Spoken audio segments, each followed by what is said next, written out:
तो नेक्स्ट जो हम लोग देखने जा रहे हैं वो है measurement of length bye a metallic scale. एक मेटालिक स्केल कैसे मेजर करता है लेंथ को वो तो हम लोग को मालूम है, लेकिन टेम्परेचर वेरिएशन की वजह से स्केल में लेंथ, स्केल का खुद का लेंथ बदल जाएगा, तो वो भी एक अलग वैल्यू मेजर करेगा। उसका ट्रू वैल्यू कुछ और होगा और मेजर्ड वैल्यू कुछ और।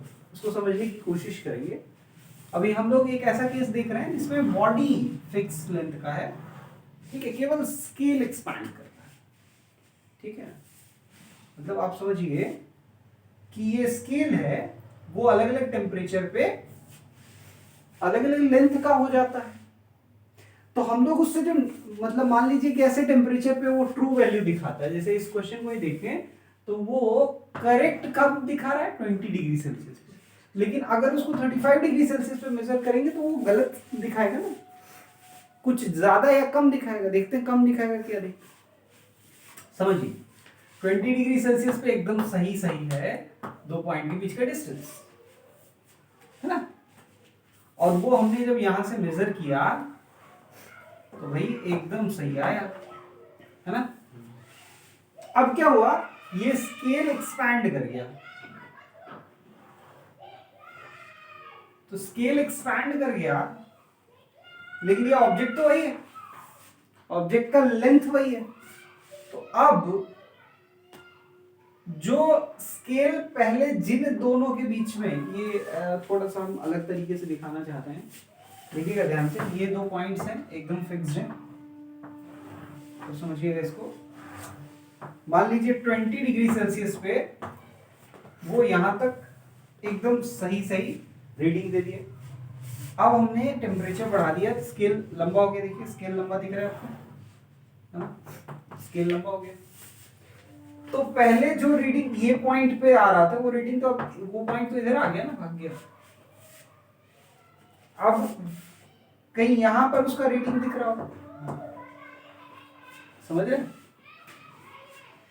अब हम लोगों को छोटा लेंथ मिल रहा है कि बड़ा लेंथ मिल रहा है, छोटा लेंथ। मान लो पहले वो 2 मीटर मिल रहा था, यहां तक, यहां से यहां तक 2 मीटर, अब तो 2 मीटर इतना बड़ा है, समझ रहे हैं। एक्चुअली में 2 मीटर बड़ा नहीं हो गया है, लेकिन अब जो 2 मीटर दिखेगा वो और बड़ा दिखेगा क्योंकि स्केल 2 मीटर वाला एक्सपैंड कर गया, समझ रहे हैं।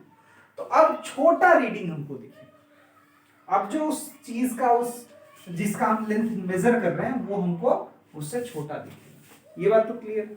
तो मतलब ट्रू वैल्यू जो है वो बड़ा है और मेजर्ड वैल्यू छोटा है, ये बात क्लियर है सब। अब समझिए, ये है मेजर्ड वैल्यू, ध्यान से देखेंगे, this is the measured value. और मेजर्ड वैल्यू ट्रू वैल्यू में क्या रिलेशन है उसको समझने की कोशिश करें। देखिएगा, अगर एक्सपैंड हो रहा है तो जो मेजर्ड वैल्यू है, मेजर्ड डिस्टेंस है, वो तो कम होगा, उसमें कुछ चीजें ऐड होंगी तभी तो ट्रू डिस्टेंस मिलेगा। तो इन जनरल आप ट्रू डिस्टेंस लिख सकते हैं as measured distance into 1 plus alpha delta theta. अब इस कॉन्सेप्ट को हम यहां यूज करेंगे, चलिए इसको मिटा दें, देखिएगा ध्यान से।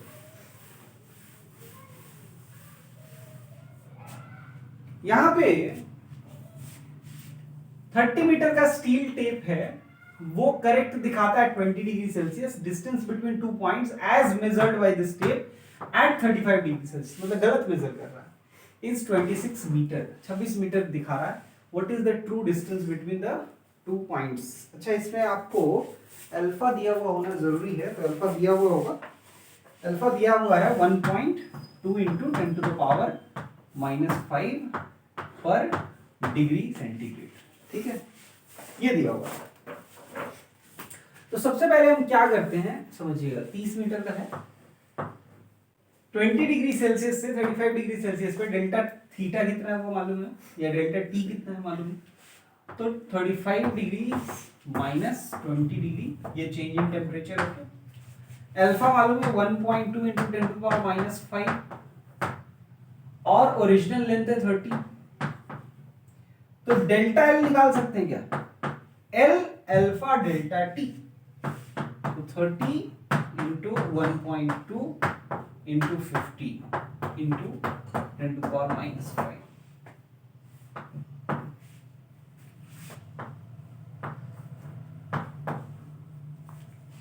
15 इंटू 12 180 हो जाएगा। 18 लिख दें 10 से डिवाइड होने के बाद, और 30 इंटू 18 इंटू 10⁻⁵ 540 इंटू 10⁻⁵ मीटर, यानी कि इसका जो एक्सपेंशन होगा, टेप का जो लेंथ कितना बढ़ जाएगा, 0.0054 मीटर। कितना लेंथ बढ़ गया। अब ये जो लेंथ में इंक्रीमेंट आया है, इसको समझने की कोशिश करें। लेंथ में जो क्या आया है, इंक्रीमेंट आया है, उसकी वजह से हर दो लाइन के बीच या हर दो जो डिवीजन होता है उसके बीच में भी सेपरेशन बढ़ गया होगा, और सेपरेशन बढ़ जाएगा तो वो छोटा मेजर करेगा, बड़ा लेंथ भी रहेगा उसको छोटा मेजर करेगा। समझिएगा ध्यान से। मतलब अब उसका जो लेंथ हो गया है वो हो गया है 30.0054 मीटर। ठीक, इतना चेंज कितने लेंथ पे आया है, पर यूनिट लेंथ चेंज निकाल सकते हैं क्या? बिल्कुल। तो चेंज जो है वो 0.0054 है, और पर यूनिट पर मीटर चेंज जो आएगा वो 30 डिवाइडेड बाई 30 करेंगे तो पर मीटर का चेंज आएगा। और 26 मीटर पे कितना चेंज आया वो निकाल सकते हैं। 26 मीटर पे जो चेंज आया वो भी निकल जाएगा, 26 ही है ना। हाँ, तो ये 10 3 से कट जाएगा, 18, तो क्या हो गया, ये मान लो 0.0054 नहीं 0.0018 इंटू 26।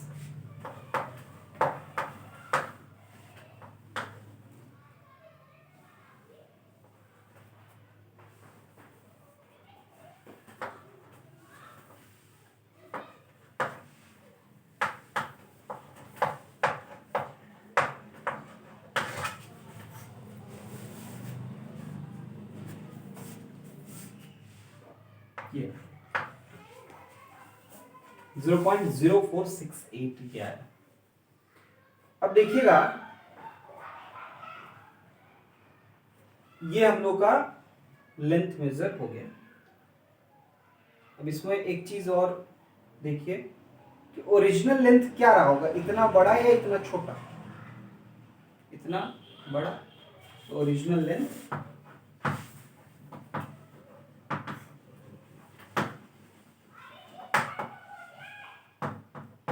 26.0468 मीटर, ये ओरिजिनल लेंथ है। जल्दी से कॉपी कर लीजिए। अब इसमें एक थोड़ा एडिट है, ये हम लोग ये 10 भूल गए हैं, और उसकी वजह से जब हम लोग इसको 4 डेसिमल प्लेसेस तक ले जाएंगे तो ये होगा 0. ये डिवाइडेड बाई 10 यहाँ पर होगा, है ना, सब में डिवाइडेड बाई 10 हो जाएगा, तो ये 0.0047 आ जाएगा, है ना। राउंड ऑफ करेंगे 8 की जगह तो 7 आ जाएगा, और तब यहाँ पर भी ये वैल्यूज चेंज हो जाएगा और ये हो जाएगा 26.0047। जल्दी से कॉपी करना। चलिए अब शुरू करने जा रहे हैं हम लोग उसके सिस्टमेटिक स्टडी को, मतलब जो अभी मेटालिक स्केल के मेजरमेंट को देख रहे थे उस पर क्वेश्चन किया, उसमें अब सिस्टमेटिकली सब चीज़ को एक लिस्ट बनाने जा रहे हैं। अलग अलग केसेस हो सकते हैं क्वेश्चन में, तो उन क्वेश्चंस को कैसे अप्रोच करेंगे आप तो जान ही रहे हैं कि इसमें खाली कैलकुलेशन बेस्ड क्वेश्चन होगा, तो अगर अप्रोच खाली जान जाएंगे तो भी हम लोग क्वेश्चंस को बना सकते हैं। तो क्या क्या केस हो सकता है। केस 1, पहला केस ले रहे हैं व्हेन ओनली ऑब्जेक्ट एक्सपैंड, मतलब स्केल बहुत बढ़िया है, स्केल एक्सपैंड ही नहीं कर रहा है, खाली ऑब्जेक्ट एक्सपैंड कर रहा है। तो एक ऑब्जेक्ट अगर एक्सपैंड कर रहा है तो आप सोचिएगा ध्यान से, मान लीजिए इसमें हम लोग 2 टेम्परेचर लेते हैं, ठीक है। एक टेम्परेचर वो है θ1 और θ2 देख रहे हैं आप, तो पहला है temperature at the time of calibration. Calibration का टाइम मतलब वो टेम्परेचर जिस पे वो स्केल एकदम सही सही रीडिंग दे रहा है। और थीटा 2 है temperature at the time of measurement. अब सोचिए अगर टेम्परेचर चेंज ही नहीं होगा तो कोई बदलाव आएगा, इस पूरे टॉपिक को पढ़ने का कोई मतलब ही नहीं होगा, है ना। अगर कैलिब्रेशन का जो टेम्परेचर है उसी पे अगर आप मेजरमेंट ले रहे हैं तो भाई फिर लेंथ चेंज ही नहीं हुआ ना, स्केल का चेंज हुआ ना ऑब्जेक्ट का चेंज हुआ, तो फिर ट्रू वैल्यू और मेजर्ड वैल्यू में क्या डिफरेंस हुआ, कोई डिफरेंस नहीं हुआ, है ना। तो there should be a change of temperature, मतलब टेम्परेचर ऑफ कैलिब्रेशन और टेम्परेचर ऑफ मेजरमेंट दोनों अलग अलग होना चाहिए। अब मान लीजिए कि हम लोगों को कोई एक वैल्यू दिया हुआ है, ये केस ले रहे हैं जिसमें ऑब्जेक्ट एक्सपैंड कर रहा है, कौन वैल्यू दिया हुआ होगा, कोई भी दिया रह सकता है, हो सकता है मेजर्ड वैल्यू दिया रहे और हो सकता है ट्रू वैल्यू दिया रहे, ठीक है। तो आप सोचिए अगर मान लीजिए मेजर्ड वैल्यू दिया हायर टेम्परेचर पे, तो इस केस में बताइए मेजर्ड वैल्यू हायर होगा कि लोअर होगा। हायर टेम्परेचर में बॉडी एक्सपैंड कर जाएगा और हमारा स्केल तो एक्सपैंड नहीं किया, तो पहले जब डिस्टेंस इतना था अब डिस्टेंस इतना हो गया, तो ये स्केल जो एकदम बड़ा मेजरमेंट करेगा कि नहीं करेगा। तो इसका मतलब क्लियर है कि measured value must be greater than true value, ठीक है भाई। तो यहां पे क्या रिलेशन रहेगा, बड़ा है तो उसमें कुछ मतलब छोटे से कुछ ऐड करके मिलना चाहिए, तो L2 equals to L1 1 plus alpha और डेल्टा थीटा, जहां पे अल्फा क्या है, ये है ऑब्जेक्ट का थर्मल कोफिशिएंट ऑफ, है ना, expansion, thermal coefficient of linear expansion, ठीक है भाई। ये हो गया केस 1। ये तब हुआ जब ऑब्जेक्ट केवल एक्सपैंड करे और हायर टेम्परेचर पे हम लोग को जो मेजर्ड वैल्यू मिलेगा वो ट्रू वैल्यू से बड़ा मिलेगा। सेकंड केस, जब केवल स्केल एक्सपैंड करे ऑब्जेक्ट, जैसे जो न्यूमेरिकल वाला केस था वो यही था, केवल स्केल एक्सपैंड कर रहा था, ऑब्जेक्ट में कोई एक्सपेंशन नहीं आ रहा था, तब क्या होगा देखिएगा। तब ऑब्वियसली हमने बात की थी कि measured value must be less than true value, तब आप लोग ये रिलेशन लिख सकते हैं, measured value equals to true value into 1 minus alpha S theta 2 minus theta 1। इस बार स्केल एक्सपैंड कर रहा है तो अल्फा एस उसी हिसाब से लिया। अब थर्ड केस लेते हैं। थर्ड केस क्या है, जब दोनों ही एक्सपैंड करें, तो आपको दोनों के एक्सपेंशन को कंसीडर करना होगा, तो मेजर्ड वैल्यू जो आएगा वो true value into 1 plus alpha की जगह alpha not minus alpha S. आप देखिए यहाँ पे प्लस अल्फा नॉट था और यहाँ पे माइनस अल्फा एस है, यही दोनों को यहाँ पे पुट कर दिया गया। समझिए आप दोनों को ऐड कर रहे हैं बेसिकली, समझ रहे हैं, और थीटा 2 माइनस थीटा 1 तो दोनों में सेम, ठीक है। तो आपको ये केस मिलता है। अब ये केस जो है वो आपको दो अलग अलग रिजल्ट्स दे सकता है। अगर मान लीजिए बहुत कम एक्सपैंड कर रहा है ऑब्जेक्ट, स्केल ज्यादा एक्सपैंड कर रहा है, तो स्केल अगर ज्यादा एक्सपैंड कर गया तो मेजर्ड वैल्यू जो आएगा स्केल का एक्सपेंशन के हिसाब से आएगा। समझ रहे हैं, एक्सपैंड तो दोनों हो रहा है लेकिन डोमिनेट कौन कर रहा है, केस 2 डोमिनेट कर रहा है, तो measured value must be less than true value. समझ रहे हैं। उसी तरह से अगर मान लीजिए ज्यादा कौन एक्सपैंड कर गया, ऑब्जेक्ट का thermal coefficient of linear expansion जो है वो अगर बढ़ा रहा, मतलब ऑब्जेक्ट ज्यादा एक्सपैंड करेगा, तो केस 1 के हिसाब से डिसाइड होगा चीज, तो उस समय mean value must be greater than true value. वो आपको यहां दिख भी जाएगा। आप यहां पे नेगेटिव पुट करेंगे तो ऑब्वियसली मेजर्ड वैल्यू आपको छोटा दिखेगा, अब यहां पे पॉजिटिव वैल्यू पुट करेंगे तो मेजर्ड वैल्यू बड़ा दिखेगा, तो केस ए और बी मिल जाएगा, है ना। इसको इतना जल्दी से कॉपी कर लीजिए। हाँ जी, तो अब हम लोग पढ़ने जा रहे हैं expansion of liquid. Expansion of liquid जो होगा उसमें दो चीजें पढ़ेंगे। पहला तो वेरिएशन ऑफ डेंसिटी पढ़ना है, वेरिएशन ऑफ डेंसिटी। देखते हैं क्या है वेरिएशन ऑफ डेंसिटी। आप देखिए कोई भी चीज का मास तो फिक्स रहता है, आप अगर हीट करेंगे तो मास तो बढ़ नहीं जाएगा, मास तो कांस्टेंट रहेगा। तो मास फिक्स रहे और वॉल्यूम बढ़ जाए तो डेंसिटी उसका डिक्रीज हो जाएगा, है कि नहीं। तो डेंसिटी को रो से अगर डिनोट करें तो rho naught equals to m by V naught लिख सकते हैं। बाद में अगर वॉल्यूम चेंज हो जाए तो rho equals to m by V हो जाएगा। अच्छा, ये मान लो टी नॉट टेम्परेचर पे था और ये टी टेम्परेचर पे है, तो रो को आप क्या लिख सकते हैं, m बाई वी की जगह लिख सकते हैं V naught 1 plus gamma delta T, जहां डेल्टा टी जो है टी माइनस टी नॉट। तो आप देखिए rho equals to m by V naught तो मिल ही गया, मतलब रो नॉट तो रहेगा ही और ये ऊपर चला जाएगा तो 1 प्लस गामा डेल्टा टी का पावर -1 हो जाएगा। अरे भाई ऊपर जाएगा तो पावर -1 आएगा कि नहीं आएगा? अब क्या करो, अब देखना 1 प्लस एक्स है और पावर n है, फिर से वही आएगा rho equals to rho naught 1 plus N X, यानी 1 माइनस गामा डेल्टा टी। ये बता रहा है कि विथ टेम्परेचर और with rise in temperature density क्या होता है बोलो, डिक्रीज करता है ना? अब देखना नेक्स्ट, ये हो गया वेरिएशन ऑफ डेंसिटी। लेकिन ये जो एक्सपेंशन देखते हैं जिसमें वॉल्यूम बढ़ा रहे हैं डेंसिटी घटा रहे हैं, इसमें हम लोग कंटेनर के इफेक्ट को नहीं देखते। जनरली सॉलिड आप अपने आप एक्सपैंड कर सकता है थर्मली अगर हीट करेंगे तो, लेकिन लिक्विड को आप कहीं हवा में रख के थोड़ी हीट कर दीजिएगा। तो जब भी आप प्रैक्टिकली हीट करेंगे तो किसी न किसी कंटेनर में रखेंगे, और जब आप कंटेनर में रखेंगे तो कंटेनर भी एक्सपैंड करेगा और लिक्विड भी एक्सपैंड करेगा, दोनों ही एक्सपैंड करेंगे। तो ये हम लोग एपरेंट एक्सपेंशन ऑफ लिक्विड ये देखने जा रहे हैं। Apparent expansion of liquid, liquid का एपरेंट एक्सपेंशन। मान लो ये हमने वेसल रखा और लिक्विड को पूरा भर दिया, खचाखच भरा हुआ, समझ लो।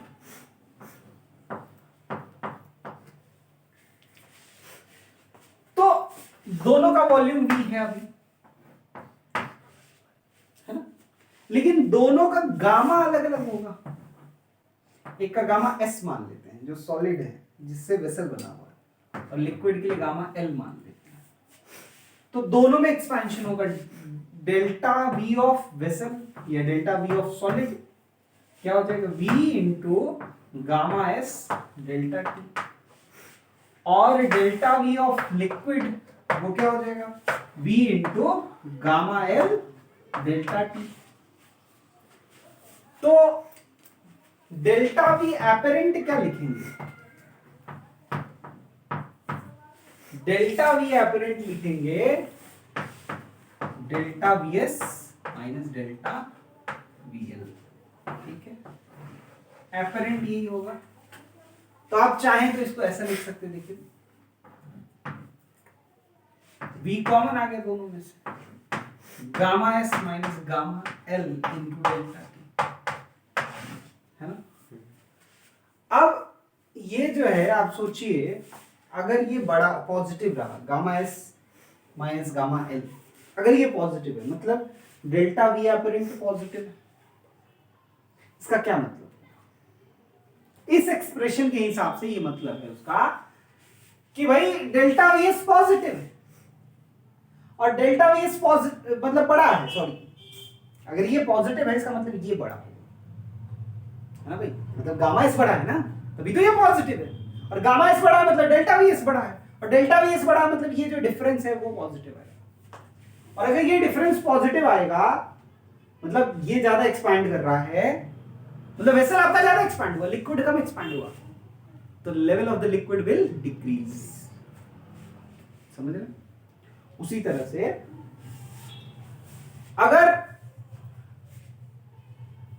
ये नेगेटिव हुआ मतलब gamma S less than gamma L रहा, तो लेवल क्या होगा, इंक्रीज करेगा, ओवरफ्लो हो जाएगा अगर फुल्ली फिल्ड रहा होगा तो, और gamma S greater than gamma L हुआ तो लेवल क्या होगा, डिक्रीज करेगा, और gamma S equal to gamma L हुआ तो लेवल कांस्टेंट रहेगा, स्टार बना देना कांस्टेंट के लिए। तो ये एपरेंट एक्सपेंशन बता रहा है, एक्चुअली में तो वो तीनों में एक्सपैंड कर रहा है, लेकिन इस केस में आपको दिखेगा कि अच्छा लेवल इंक्रीज कर रहा है, ओवरफ्लो हुआ लिक्विड, तो आपको लिक्विड का एक्सपेंशन एक्चुअली दिखेगा। यहां पे आपको ऐसा लगेगा कि लिक्विड तो कॉन्ट्रैक्ट कर गया क्योंकि लेवल तो डिक्रीज कर गया, लेकिन एक्चुअली में लिक्विड कॉन्ट्रैक्ट नहीं हुआ, वेसल ज्यादा इंक्रीज कर गया अपना वॉल्यूम, इसलिए लिक्विड के लेवल में गिरावट देखी गई। और जब दोनों ही इक्वली रेट से एक्सपैंड कर रहे हैं तो क्या होगा, ना लेवल बढ़ेगा और ना लेवल घटेगा, लेवल कांस्टेंट रहेगा। आपको लगेगा वाह टेम्परेचर तो बढ़ा रहे हैं लेकिन इस लिक्विड में तो कोई एक्सपेंशन नहीं हो रहा है। जल्दी से इतना कॉपी कर लें।